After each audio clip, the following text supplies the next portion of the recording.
E aí, irmãos, foi meio difícil pegar a palavra, porque eu não sabia o que ia trazer. Meu pai, acho que era meio-dia ontem, falou: "E já tem o tema?" Eu falei: "Tem não. Ainda não, nem sabia o que eu ia trazer. Tava pensando na sabedoria, tava pensando em pensamento, mas já veio. Eu falei: meu Deus, o que eu vou trazer?" Aí Deus falou assim: por que você não traz algo sobre o que está faltando nas pessoas hoje? E aí, esses dias eu venho pensando muito sobre e refletindo muito sobre o amor. Que a própria palavra diz que nos últimos dias o amor de muitos se esfriaria. E é nítido, né? A gente vê isso aí. E eu venho pensar também como que a sociedade, as pessoas em volta de nós, está em relação com o amor. Como é que ela está, né? Será que está bom? Será que está fervendo? Será que está frio? Está na geladeira lá no congelador, né? E eu descobri uma coisa que na verdade não é tão descoberta assim, é meio óbvio. O amor das pessoas vem se tornando circunstancial. O amor passa a viver ou a seguir uma trilha de acordo com uma condição, né? Ele é condicional. Então, se está tudo bem, eu estou amando mais, mas se não está muito bem, eu deixo de amar. Se eu sou contrariada, fica mais difícil de amar, mas se a pessoa concorda comigo 100%, eu amo ela, né? Se as coisas estão saindo mais tranquilas, é fácil. Se estão saindo mais difíceis, é difícil. Se a coisa não sai como eu quero, é difícil de amar. Às vezes até é difícil de perdoar, né? E há quem diga assim: o amor acabou. Seja numa relação, seja numa amizade. Mas na verdade, o amor não acabou não. Foi a sua decisão que mudou, referente a isso. Foi o seu posicionamento que mudou. Foi o lugar de onde procede o amor que mudou. Porque o amor passou a proceder de circunstâncias. Passou a proceder de uma condição. Então, é fácil dizer que o amor acabou nesse exemplo. Então, vou dar um exemplo aqui do amor acabando. Esposas que estão aqui. O marido não lavou a louça. Como que fica o amor? Aí o marido lavou a louça. Aí você fala: meu Deus, meu marido é top, né? Agora imagina o marido não lavou a louça e você pediu para ele lavar. O amor acabou o amor, vou brigar com ele, vou xingar. Não tem mais amor, né? Acaba tratando diferente. E é complicado a gente seguir amando aquilo que a gente acha que não é como nós imaginamos. A gente só ama quando está 100% no nosso critério. Então, meio difícil. Mas eu preciso te dizer uma coisa, que tem uma pessoa que te amou, ainda que você não fosse, ou que ainda que você não esteja como ele imaginou. E essa pessoa é Jesus. A única pessoa que vai te amar 100%, incondicionalmente, que é um amor inimaginável, né? Nem um amor de mãe é assim. Então, Jesus é esse cara do amor, né? E a Bíblia diz que Jesus nos amou quando a gente ainda era inimigo dele. Então, Jesus não muda o amor dele para comigo, para com você. Só porque eu mudei meu comportamento. Sei lá, eu não fui na igreja, Jesus parou de me amar. Agora vai cair fogo do céu, lá como Moisés vai atingir eu, misericórdia de Jesus Cristo. Não é assim, porque é um amor diferente. E nessa manhã a gente precisa entender que o amor precisa proceder de algo, mas não das circunstâncias, e não daquilo que está externo. É algo que se move internamente. Tem pessoas que estão deixando de amar a sua casa, a sua família, em nome da tal felicidade. Que todo mundo diz aí, felicidade. Casamentos estão sendo destruídos por conta dessa felicidade. E que felicidade é essa? Que motivo é esse? Aí a pessoa termina o casamento e fala assim: não, tá tudo bem, a gente vai continuar sendo amigo. Vamos continuar nos falando, os pertences vão ser divididos, os filhos vão ser divididos, um mês com cada um. Mas peraí, você está dizendo que você vai acabar seu relacionamento e vocês vão continuar amigos? Vocês têm que ter amigo no casamento. O casamento é uma parceria eterna. E é uma sedeção eterna, como o pastor já disse aqui. Cada hora um tem que ceder para que as coisas dê certo. Então essa tal felicidade, na real, não é para existir, principalmente na vida do nosso cristão. Na nossa vida de cristão tem que existir a felicidade eterna, que é quando Jesus passa a habitar em nós. E a gente começa a transmitir essa felicidade como se fosse o perfume. Lembra da palavra do perfume que o pastor trouxe aqui uma vez? Que onde a gente está, né, às vezes o perfume... Às vezes não. A pessoa passa entre nós e o perfume vai, né? Assim é nós com Jesus, né? A gente passa e onde a gente passa, com certeza, eu tenho certeza que as pessoas perguntam, você é cristão? Né? Sempre tem. E hoje eu quero falar com vocês sobre proceder em amor. Para isso a gente vai ler lá 1 Timóteo 1,5, que diz assim, ó: o objetivo dessa instrução é o amor que procede. Tem mais versículos ali, tá? Mas a gente vai ficar primeiro com essa parte aqui. Então, toda vez que nós fazemos um ato, uma demonstração de amor, ele procede de alguma coisa. Proceder tem a ver com lugar, tem a ver com origem, né? Da onde que ele procedeu. E aqui o apóstolo Paulo estava escrevendo a Timóteo e dando instruções. E essas instruções aqui que ele vai dar, não é instrução assim, tipo, você só vai pregar o parafusinho ali e já tá bom. Você vai fazer uma casa, você vai fazer um barco, você vai fazer um prédio. Eram instruções difíceis e rígidas que Paulo estava dando para o começo da sua igreja, tá?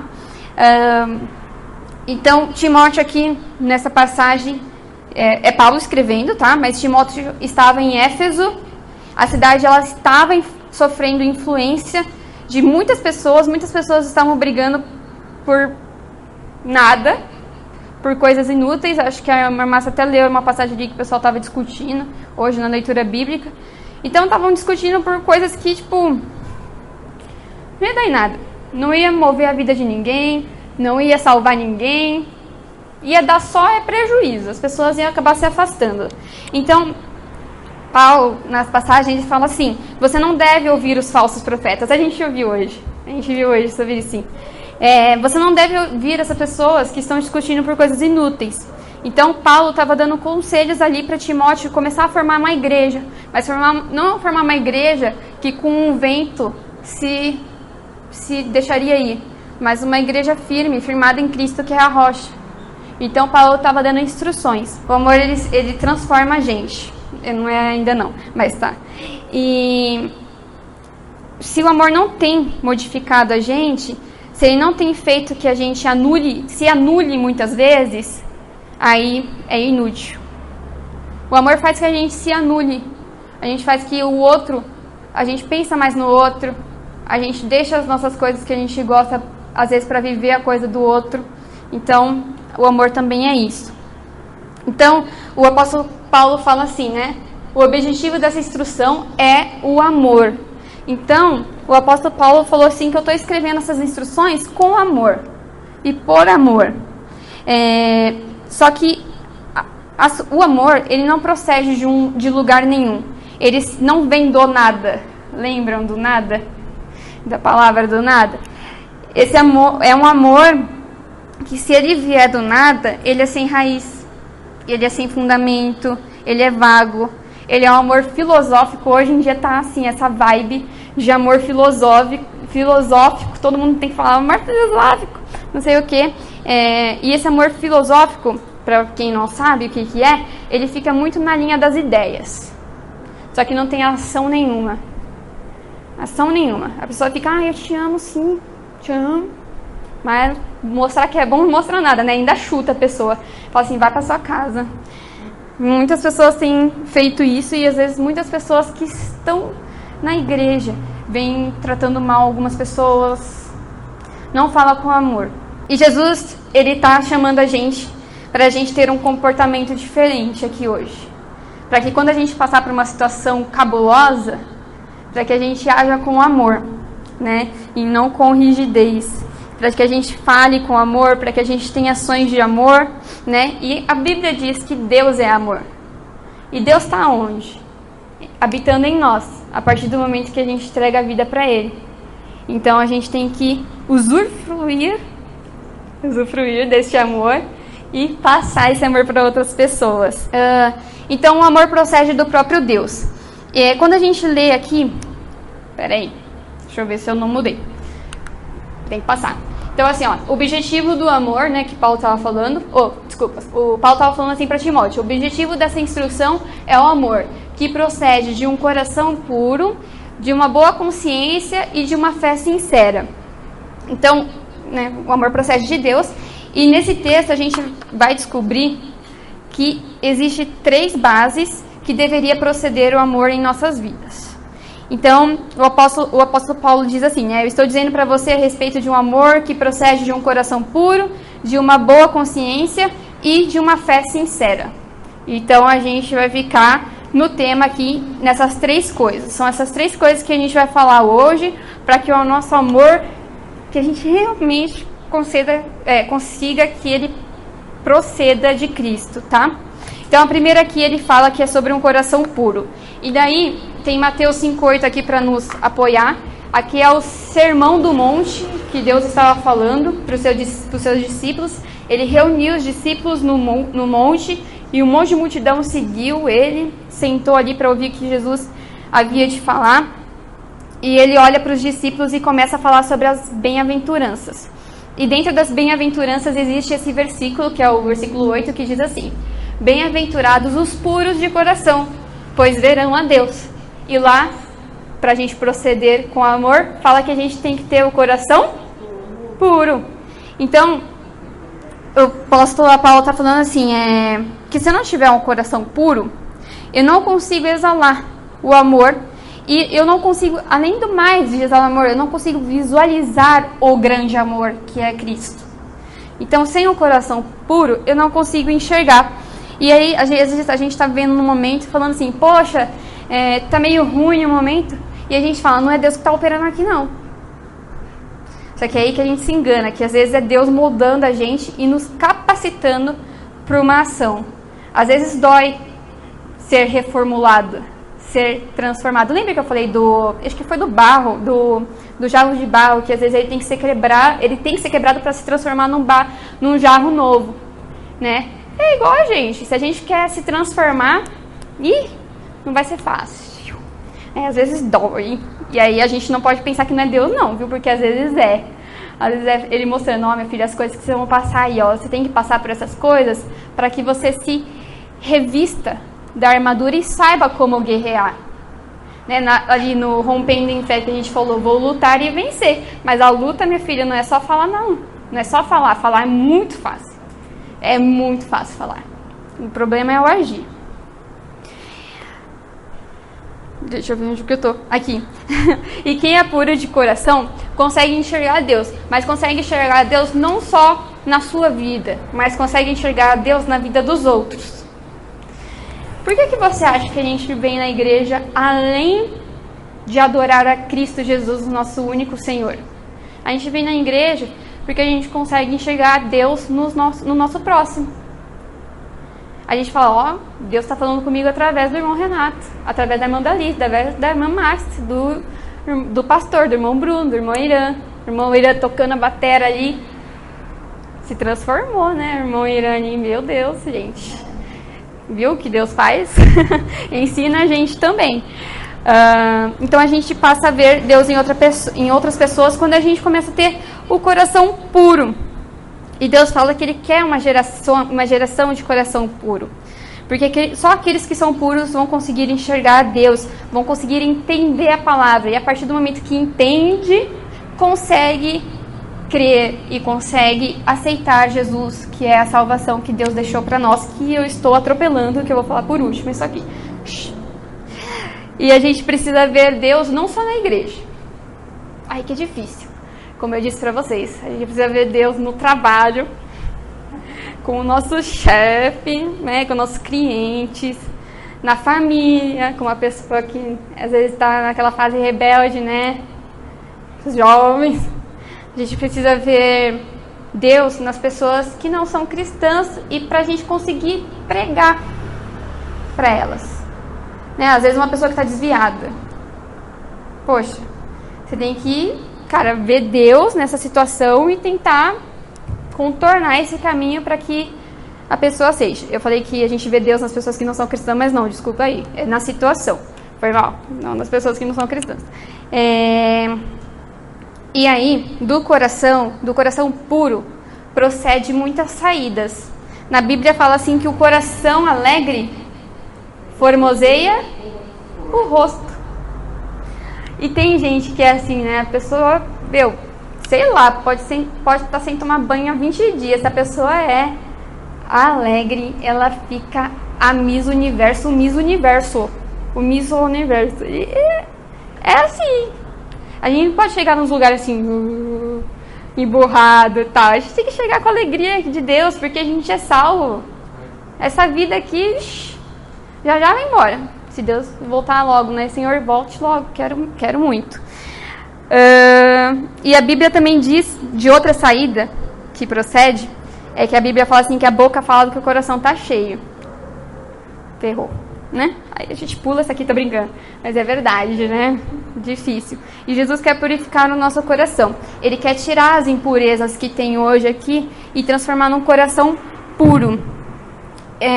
Como assim um coração puro, Sara? Você já viu uma criança ficar chateada com alguém?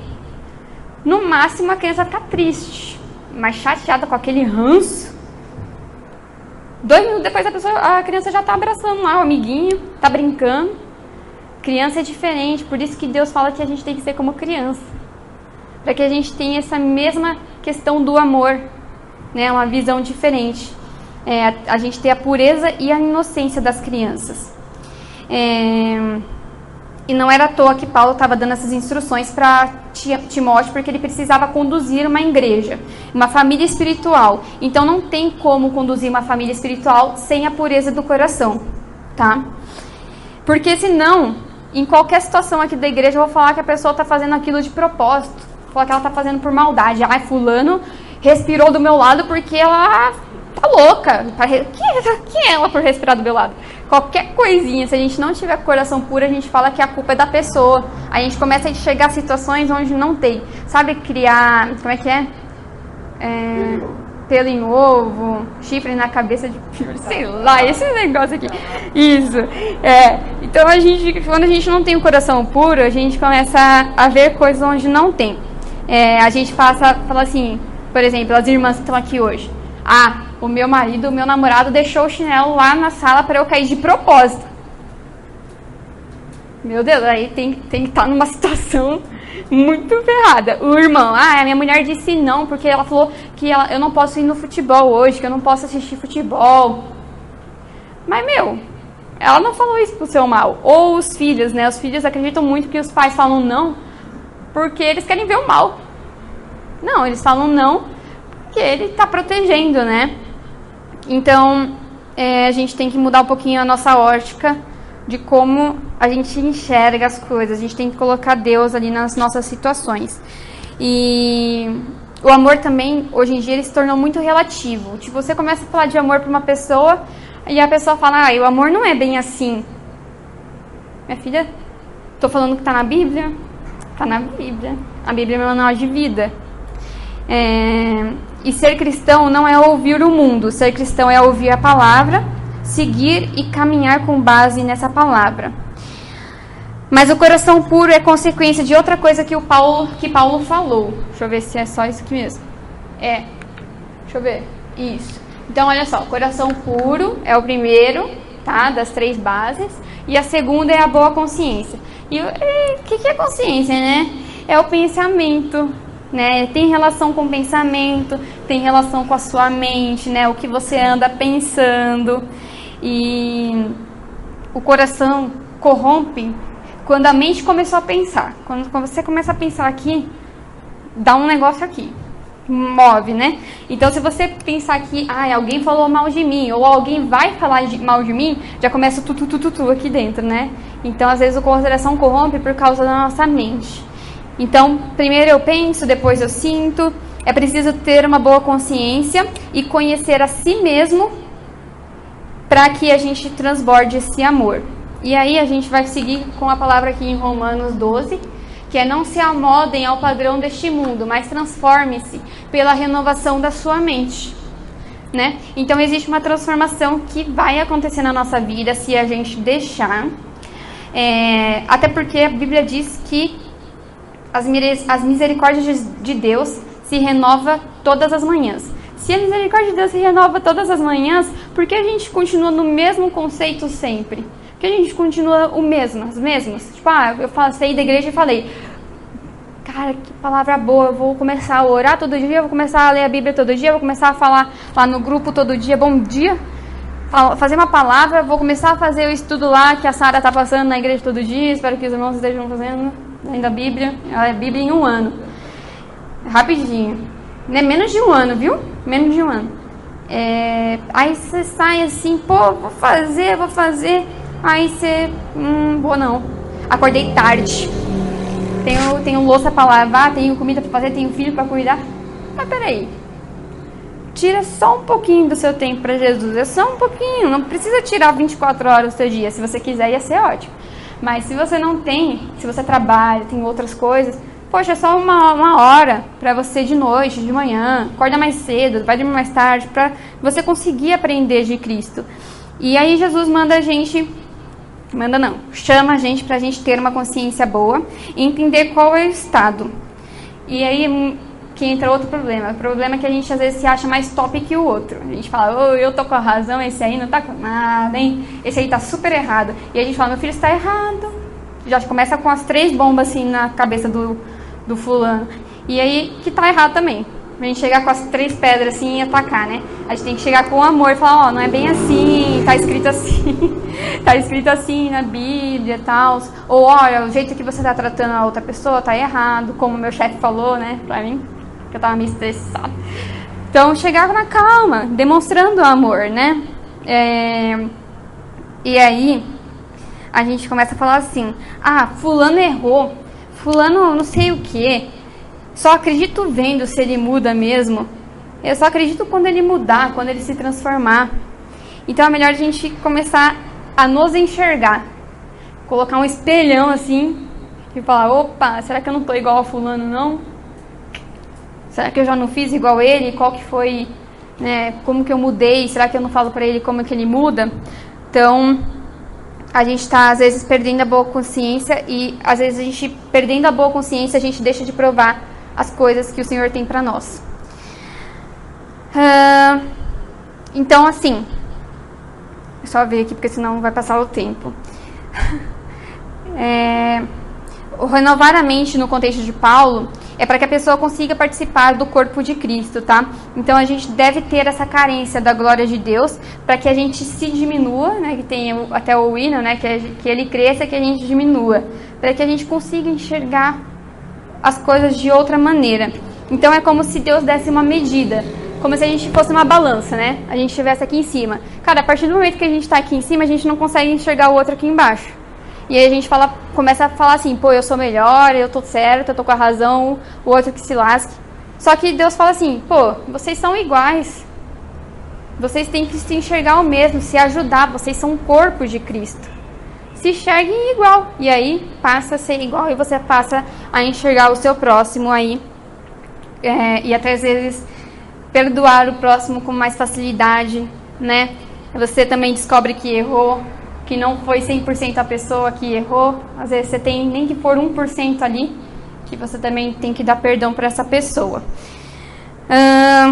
Então a gente precisa diminuir, dar passos para trás e não só olhar o meu lado. Então vamos lá. Primeira, base, coração puro. Segunda, boa consciência. E a terceira? Não tá ali não.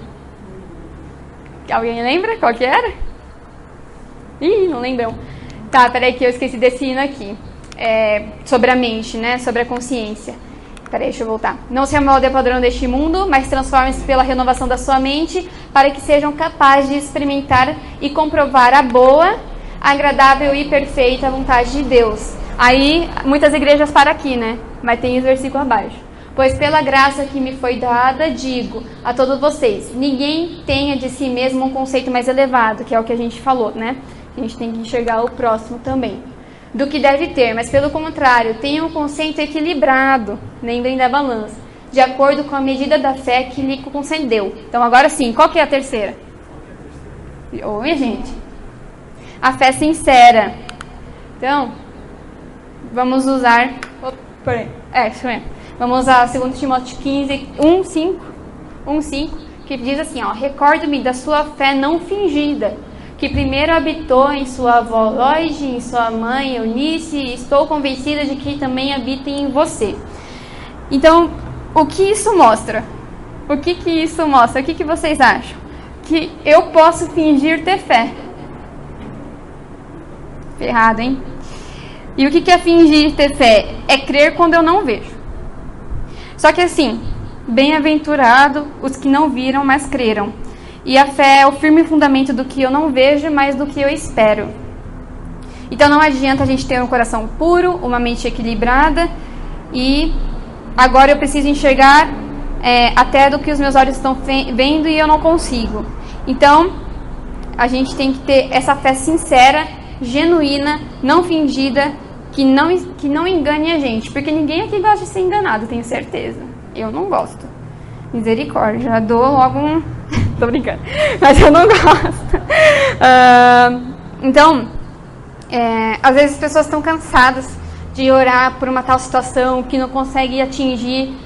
E a gente, até as jovens hoje em dia, precisa conversar com as mulheres, às vezes, que oraram 10, 20, 30 anos para o marido se converter, e até mesmo o marido não se converteu depois de 30 anos e a esposa continua orando. Por quê? Porque ela tem fé. Porque ela ainda não vê, mas ela crê que um dia isso vai acontecer. Então a gente precisa levantar famílias aqui que não conseguem enxergar a família com amor ou com respeito, e mostrar para eles que eles têm que ter fé que a família vai melhorar. Mas lembra que eu falei, tem que ter uma ação. Então, eu não posso andar pelo que eu vejo, mas pelo que eu creio. Chega de fé fingida. Sem fé eu não consigo me conectar com aquele que é amor. Sem fé eu não consigo ter um coração puro. Mas sem a fé sincera, eu não consigo cumprir nenhuma das duas bases que a gente falou. Nem ter coração puro, nem ter a mente equilibrada. Então a gente precisa proceder em amor, mas eu só consigo proceder em amor se eu estiver conectado com aquele que é amor. Então uma pergunta aí para vocês refletirem agora, durante a semana, para vocês se perguntarem a si mesmo como está o coração de vocês e como que está a mente de vocês. Porque Jesus hoje chama vocês para ter um coração puro, uma mente renovada, e para que essa fé saia do óbvio, porque óbvio não é fé. Porque é óbvio que hoje eu estou de camisa preta, né? É óbvio que hoje tem luzinha, mas eu preciso de fé. Então eu preciso tirar esse óbvio da minha vida.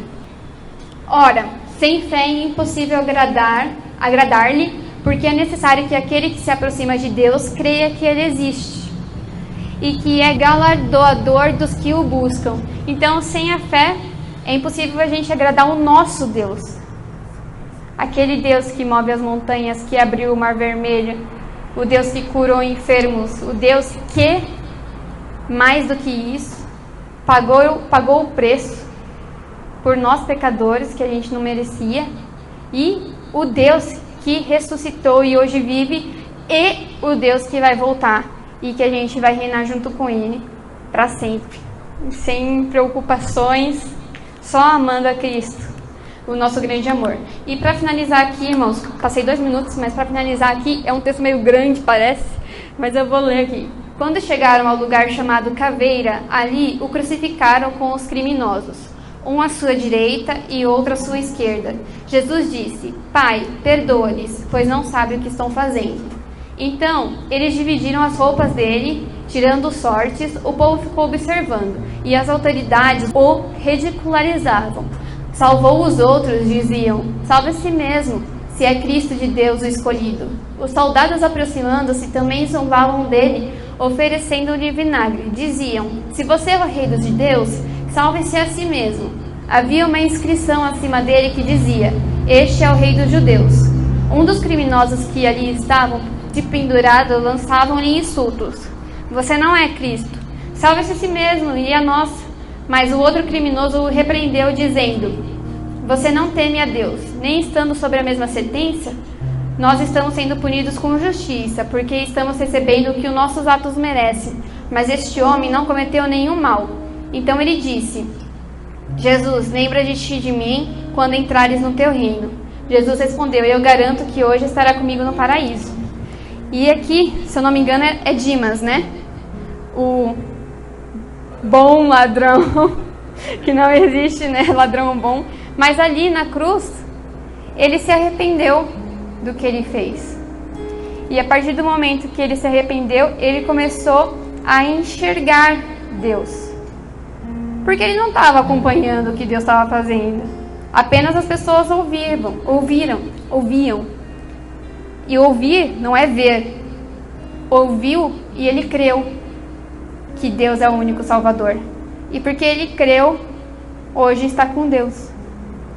Né? Naquele momento ali, ele entregou a vida para o Senhor, né? Ele creu de coração puro, enxergou, né? E teve fé que Deus é o único caminho para a salvação.